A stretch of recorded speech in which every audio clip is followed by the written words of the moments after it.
It's beautiful. And your valley looks great from up there. It's nice to be here. I've enjoyed your service. It's been a very joyful morning, and I look forward to showing you about some things going on in Honduras. May I have the first one, please? And what this is really about is God at work. It's His hand. It's called the Hands of Christ, very appropriately. And it's about faith. It's about our faith.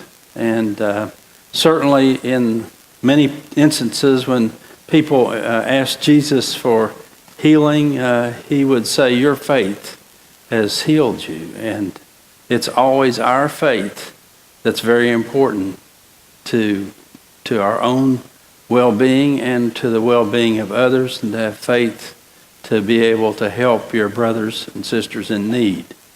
This started not too far from here at Fayetteville, about 2 hours from here, about 15, 16 years ago. There were some cows that died. May I have the next one, please?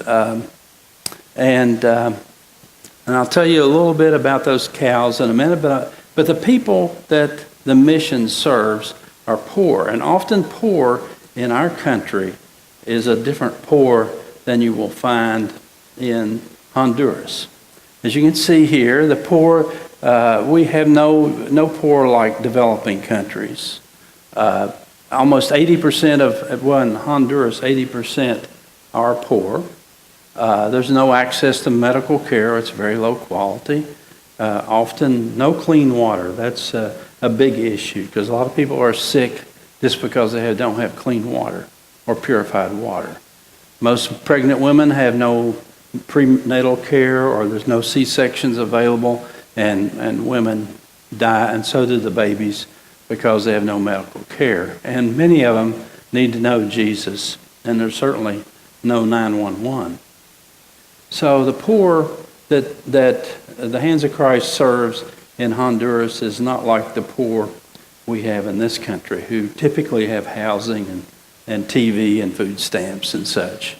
Have the next one, please. So you will see that the work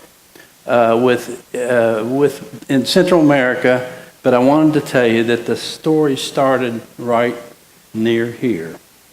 And may I have the next one, please? Begins on a dairy farm, not too far from here, like I said, at Fayetteville, 2 hours away. John Lehman and 2 brothers had a farm, and 1/3 of the cows died. Now, I don't know exactly why the cows died, but 1/3 of them died.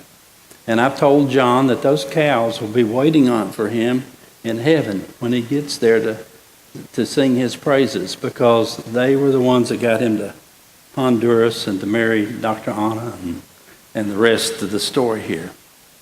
May I have the next one, please? So John decided he told his brothers, I'll leave the farm. I'm not married. You all are married. 2/3 of the cows are left. And I will go serve the Lord somewhere. So he went to the Volunteers in Mission office, United Methodist Volunteers in Mission, which was located in Atlanta at that time. It's now located in Birmingham. So they sent John to Honduras because a 85-year-old young bishop from Cuba, Armando Rodriguez, said, I need to go to Tegucigalpa to work with street children. And so they sent John to work with Bishop Rodriguez. So when John got, may I have the next one, please?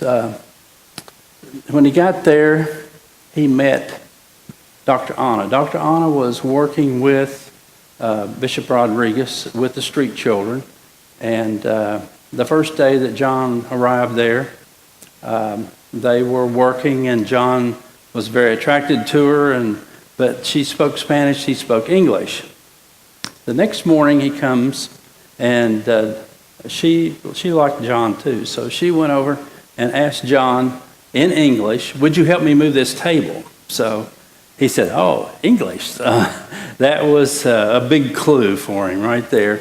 So they really hit it off well, and hurricane, that was like in in the spring of 98, and then by October, I think October the 29th, that's when Hurricane Mitch hit Honduras, the worst hurricane in 200 years, worst one ever since, as far as taking people's lives.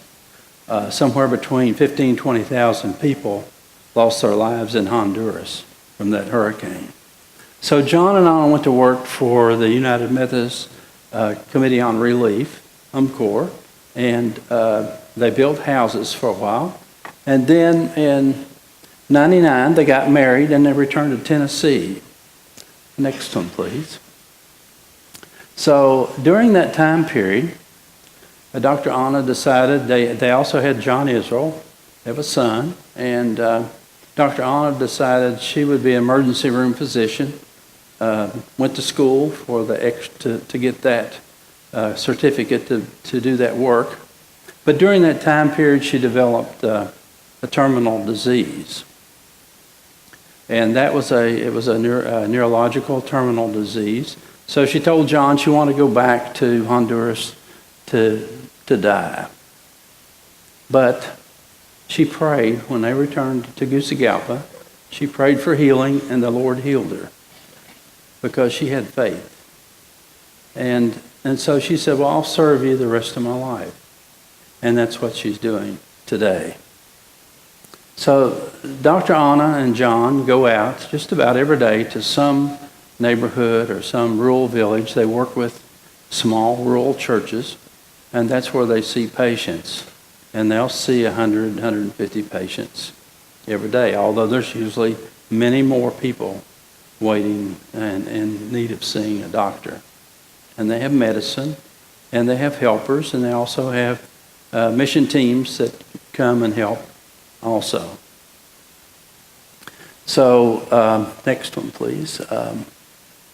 The mobile medical clinics have begun, and they serve lots of people in a valley called Amarateca Valley. And out in that valley are where many, many of the people from Hurricane Mitch that were displaced from Hurricane Mitch live. There's 4 or 5 new, what we would call new towns out there. But these are all very, very poor people. So they have discovered that, may I have the next one, please? They have discovered that through seeing all these patients out there, that many women and babies are dying needlessly. The next one, please. There's just no medical care, as I mentioned earlier. The hospitals for the poor are those hospitals are just almost non-existent. I tell the story about my first medical mission 14 years ago in a neighborhood where I was in shock by how sick the people were, and being an architect, I didn't know why the Lord had sent me there. I just didn't know really why. But there was this, the gynecologist told me this girl needs to get to the hospital just as quick as you can get her there because she's having a bad birth and she's in need of a C-section. So I went to work trying to get a taxi, some way to get her. Remember, there's no 911. So trying to get her to the hospital. Well, when she found out, from my English translation over to Spanish, that that's what I'm doing, she told my translator, just tell him to forget it. I would rather go home and die than to go to this hospital. And so that, of course, I was in shock being from this culture and going into that culture and hearing that, because I would have never heard that in this country. So I needed to investigate as to why she would refuse to go to the hospital. Then I found out how poor the hospitals are. That Dr. Anna I don't think she sends patients to those hospitals anymore. She's had so many die in the waiting rooms or in the hallways. And I could tell you about another 20 minutes of stories about how people went to the hospital and received no care, or thought they were receiving care and didn't, and found their loved ones somewhere dead in the hospital. Next one, please. So Dr. Anna takes care of both all patients. Everybody that comes in the door, old, young, babies, she has to see them all because pretty much she's the only doctor some of them I've ever seen. And they keep finding these pockets of villages that have no medical care or never seen a doctor. And these keep coming up. So there's more and more people found that need the services, more sophisticated medical services. During one story, and there's many stories I could tell, but there was a guy with dengue fever, which is a very severe form of malaria. It's a hemorrhagic, you bleed, and she could do nothing for him. But she called in, like these women of the church, pray for healing. And they prayed for the young man. And an hour later, he walked out the door completely healed. The Lord heals today. He heals. I see it frequently, that the Lord still heals today. So after a few years of these mobile medical clinics, and I've told you about some of the things that I've experienced and they have experienced about C-sections and babies dying, and Dr. Anna told John and me that we needed to build a clinic, a small hospital that would serve women and babies. And that's what we're doing today. And we've been at it a few years because the bureaucracy in Honduras is extremely difficult to deal with. Often they want a service fee in addition to the regular fees. And we don't pay those fees because it just perpetuates a corrupt system. So that delays many times a year, 6 months. We've even had stories that a new administrator comes in and says, tear up that application, throw it in the trash. I don't want to see it. So, and then there'll be Christians in that organization that will save it and put it back and hide it until the right time to get the application out. So God's at work many times.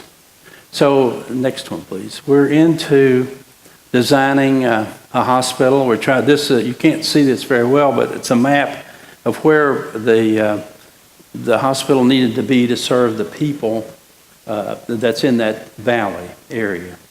And there, it's in Honduras, it's very difficult to buy property because when someone gave property when they passed away, they gave it to all their tenant farmers. And they didn't give Section A or Section B or to this family.